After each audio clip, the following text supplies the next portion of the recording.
ಹಳ್ಳಿ ಹೇಗೆ ರೆಡಿ ಆಯ್ತದೆ ನೋಡಿ ಫ್ರೆಂಡ್ಸ್. ಎಲ್ಲೂ ಸ್ಕಿಪ್ ಮಾಡಬೇಡಿ, ಪೂರ್ತಿ ವಿಡಿಯೋ ನೋಡಿ, ನಿಮಗೆ ಅರ್ಥ ಆಗುತ್ತೆ ಹಳ್ಳಿ ಹೆಂಗೆ ರೆಡಿ ಆಯ್ತದೆ ಅಂತ. ಡೈಲಿ ಬೆಳಗ್ಗೆ ಎದ್ದು ಕೆಲ್ಸಕ್ಕೆ ಹೋಗ್ತಿದ್ದೆ. ಇವತ್ತು ಸಂಡೇ ಆಗಿದ್ದರಿಂದ ಕೆಲ್ಸಕ್ಕೆ ಹೋಗಲಿಲ್ಲ, ಮನೇಲೇ ಇದ್ದೆ.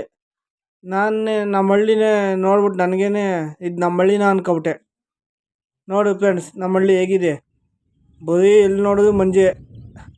ನೋಡಿ ಫ್ರೆಂಡ್ಸ್, ಈ ವಿಡಿಯೋ ಎಲ್ಲೂ ಸ್ಕಿಪ್ ಮಾಡಬೇಡಿ, ನೋಡಿ, ಇಂಟ್ರೆಸ್ಟಿಂಗ್ ಸ್ಟೋರಿ ಮುಂದೆ ಇದೆ ನೋಡಿ ಫ್ರೆಂಡ್ಸ್. ನೋಡಿ ಫ್ರೆಂಡ್ಸ್, ಇವತ್ತು ಕೆಲಸ ರಜೆ ಇತ್ತು, ಹಳ್ಳು ಹಪ್ಪ ಮಾಡ್ಕೊಳ್ಳೋಣ ಅಂತ ಬಂದು.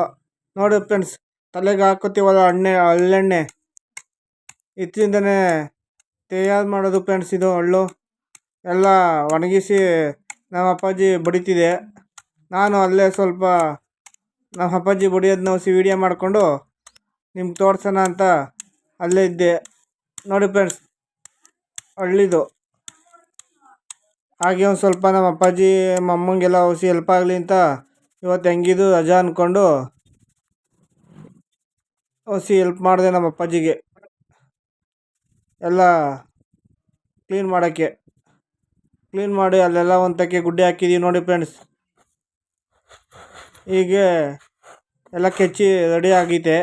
ಆಮೇಲೆ ನಮ್ಮಮ್ಮ ಅಲ್ಲೇ ಪಕ್ಕದಲ್ಲೆಲ್ಲ ಕ್ಲೀನು ಪ್ರೊಸೆಸ್ ನಡೀತಿತ್ತು. ನಮ್ಮಮ್ಮ ಎಲ್ಲ ರೆಡಿ ಮಾಡ್ತಾವೆ. ಎಲ್ಲ ರೆಡಿ ಆಗಿದ್ದನ್ನ ನಮ್ಮ ಅಪ್ಪಾಜಿ ಎಲ್ಲ ಶುದ್ಧ ಮಾಡ್ತಿತ್ತು, ಹಳ್ಳನ್ನ ಹಾಯ್ಕೊಂಡು ವೇಸ್ಟೇಜು ಎಲ್ಲ. ನೋಡಿ ಫ್ರೆಂಡ್ಸ್, ಹೆಂಗಿದೆ ಹಳ್ಳು, ಸಕ್ಕತ್ತಾಗಿದೆ ಹಳ್ಳು ಮಾತ್ರ. ಇದೇ ಫ್ರೆಂಡ್ಸ್, ಬೇಯಿಸ್ಬಿಟ್ಟು ತಲೆಗೆ ಎಣ್ಣೆ ಹಚ್ತೀವಲ್ಲ, ಎಲ್ಲ ಕೆಲಸ ಮುಗಿಸ್ಕೊಂಡು ಕಟಿಂಗ್ ಮಾಡಿಸ್ಬೇಕಾಗಿತ್ತು. ಹಂಗೆ ಕಟಿಂಗ್ ಅಂಗಡಿಗೆ ಹೋದೆ. ನಮ್ಮ ಪಕ್ಕದಲ್ಲೇ ಕಟಿಂಗ್ ಅಂಗಡಿ ಐತೆ, ಅಲ್ಲೇ ನಮ್ಮ ಫ್ರೆಂಡ್ಸ್ ಕಟಿಂಗ್ ಮಾಡ್ತಿದ್ದ. ನೋಡಿ ಫ್ರೆಂಡ್ಸ್, ನಮ್ಮ ಫ್ರೆಂಡ್ಸ್ ಒಳ್ಳೆ ಚೆನ್ನಾಗಿ ಕಟಿಂಗ್ ಮಾಡ್ತಾನೆ. ನೋಡಿ ಹೇಗೆ ಕಟಿಂಗ್ ಮಾಡವನೆ, ಚೆನ್ನಾಗಿ ಮಾಡ್ತಾನೆ. ಇಷ್ಟು ಹೇಳಿ ಇವತ್ತಿನ ಕತೆ ಮುಗಿಸ್ತೀನಿ ಫ್ರೆಂಡ್ಸ್, ಬಾಯ್.